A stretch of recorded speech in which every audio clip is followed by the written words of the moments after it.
is, first of all, a physical space and virtual space downtown Nanaimo that is a business accelerator. So we have meeting space, event space, desk space, and business programs to help companies grow their business. We have the first dedicated pop-up retail space downtown Nanaimo. It is a pathway for businesses to test market their product and to grow their business and build anticipation around their brand prior to investing significant dollars in a dedicated retail or online space. Maybe I need more coffee. It is Monday. All right, here we go. So Americano for you. Coffee is a lot about reputation and habit. So it needs to be seen. It needs to be seen, it needs to be known, it needs to be tried a lot. Pop-up retail helps us because it doesn't tie us in for an extended period of time to a particular location. So it allows us to create that habit. There's a growing trend in business incubation and business acceleration, sometimes for startups, sometimes for business growth, and sometimes for business exit. So understanding the system of how business grows in any community make sure that there's a pathway for sustainability and global opportunities. We want to expand on what the concept of el cafecito is.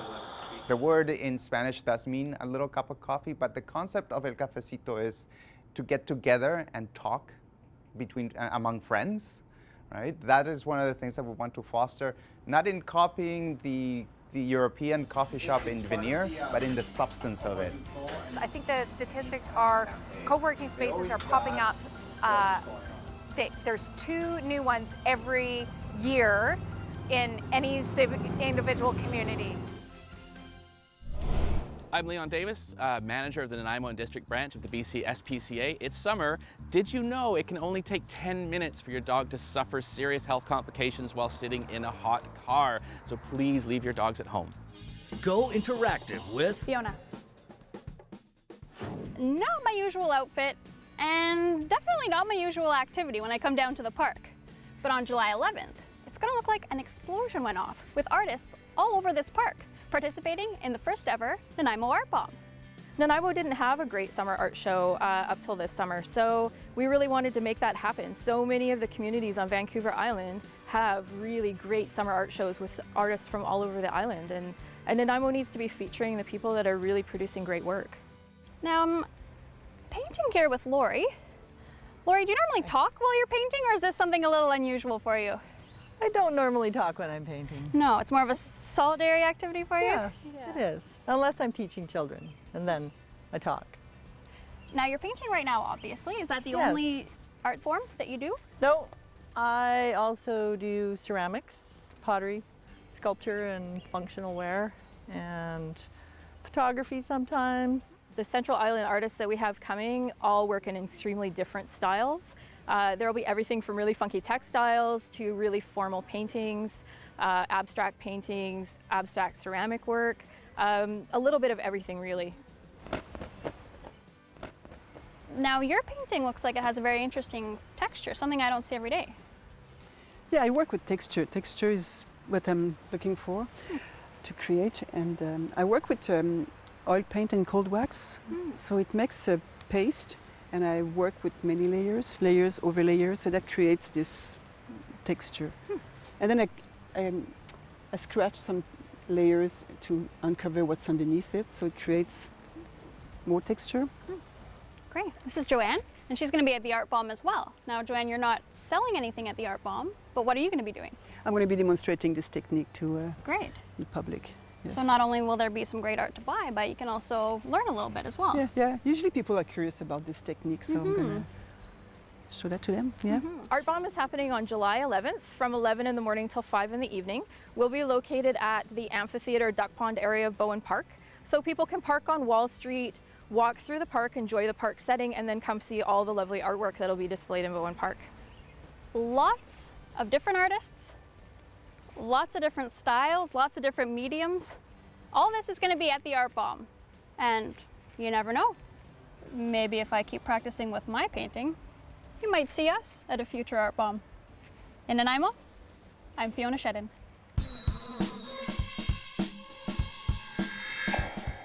Spirit Gum, the current exhibition on at Nanaimo Art Gallery, is named after the sticky stuff that actors use to put fake mustaches or fake noses on their bodies. For us, Spirit Gum is a kind of metaphor for the way that when we wear a costume, we become part of the costume. The artists in Spirit Gum play with the territory between art and everyday life, and that carries throughout the show. One of the performers featured in Spirit Gum is actually Frank Ney, Nanaimo's former mayor, and he started his famous character, Black Frank, after he purchased Protection Island. Nanaimo's former mayor, Frank Ney, often dressed up in a pirate costume, and he would do this for public events like the bathtub days, of course, and the polar bear swim. But for us, we thought of him as Nanaimo's most important performance artist. Spirit Gum sort of shows how pervasive Black Frank was and how pirate-themed costume and characters permeated all of Nanaimo. On July 3rd, one of the artists in Spirit Gum, Elizabeth Milton, will take audiences through the exhibition as her character, Norma Rocher. So she will perform as she takes audiences through the gallery explaining the works in the show. So that should be a lot of fun. That'll be at 2 o'clock. On July 4th, Elizabeth's band, Red Hot Icicles Burning on Fire, along with Starlight 75, and also a live magician named Travis, will be performing at MGM Restaurant. And costumes are highly encouraged. So if you come to the show, please wear a costume. Tickets are available here at the gallery, at Fascinating Rhythm, and at the Vault Cafe. Please come and check out the show. There's a lot of works here that really have to be experienced in person.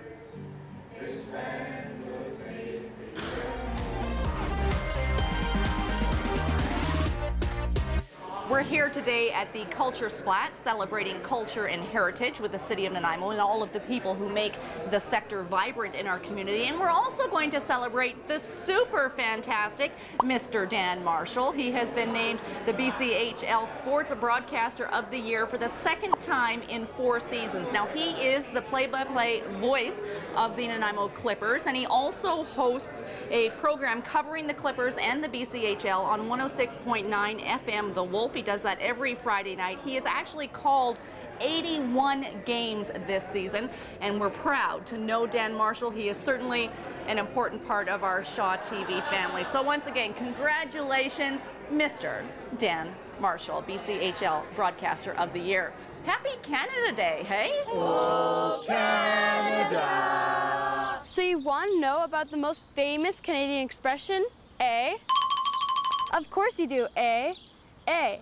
It's spelled E-H, and you tack it on the end of your sentence for reassurance. For example, whoa, she disappeared, eh? Oh, she'll be back though, eh? Have a can of pop is to the point, but have a can of pop, A, adds some good old Canadian confusion, as if to say, this is a can of pop, and you know, if you're thirsty, you can have it, or not. If you prefer some of our great Canadian tap water, your choice. A was made famous by 2 SCTV hosers, Bob and Doug McKenzie, in the 1980s. Is she talking about us, eh? I think so, eh? We're like supposed to do something on camera now, eh? Well, we are like 2 of the most famous Canadian characters of all time, eh? Oh, I think my chair's broken, eh? Yeah, you should get that fixed, eh? Remember, if they don't find you handsome, they should at least find you handy. Who's that, eh? I don't know, eh? But like, who wears red and green anyways? He's not like Santa, eh? No, he ain't Santa, no way. So now you should be feeling very Canadian. A. It's the very best way to put some A in your day. A big car show is coming to Oceanside. Improvements to Nanaimo Theatre Group's Bailey Studio, 30 years at the North Island Wildlife Recovery Association, and why the mayor had to call security at a recent council meeting.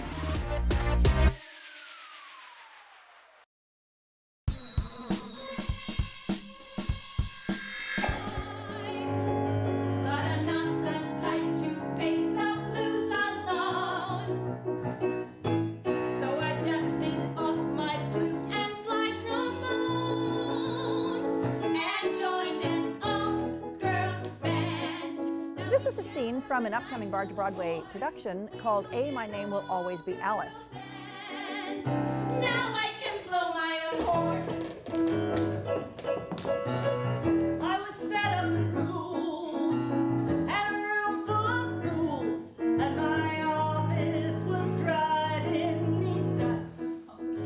Name Will Always Be Alice is a musical review. It consists of a number of vignettes, and some of them have music and some of them are spoken. Some use the entire ensemble of 5 ladies, and some use only 1 or 2 or 3 or 4 actors.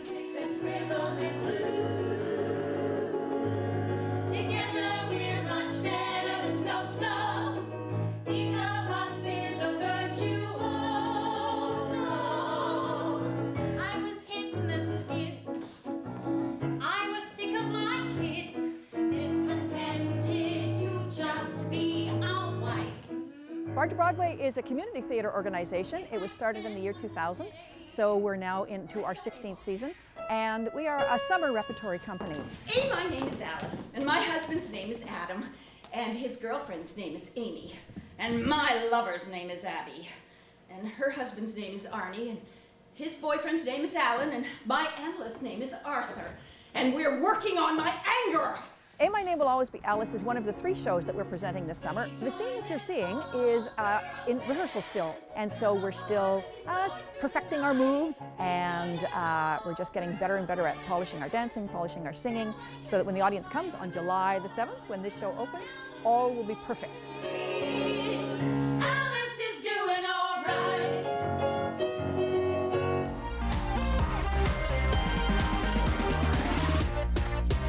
One of the mandates of the Culture and Heritage Department of the City of Nanaimo is to engage and interact with the cultural sector and the public, and that's certainly what is happening here today. They're about to do another draw. More ideas coming up on the Culture Splat board here at the Nanaimo Museum. A couple of highlights stand out. A Chamber of Culture, if there's a Chamber of Commerce, why not a Chamber of Culture as well? A children's festival on Newcastle Island is one idea being thrown forward, and more professional buskers on the streets of Nanaimo, and I know that that's a little bit of a controversial issue here in the Harbour City. This is the Culture Splat at the Nanaimo Museum. We're throwing things over to our colleague down in Victoria, Karen Elgersma, but she's not hanging out in Victoria. She's on her way to Salt Spring on an Arbutus RV Island adventure.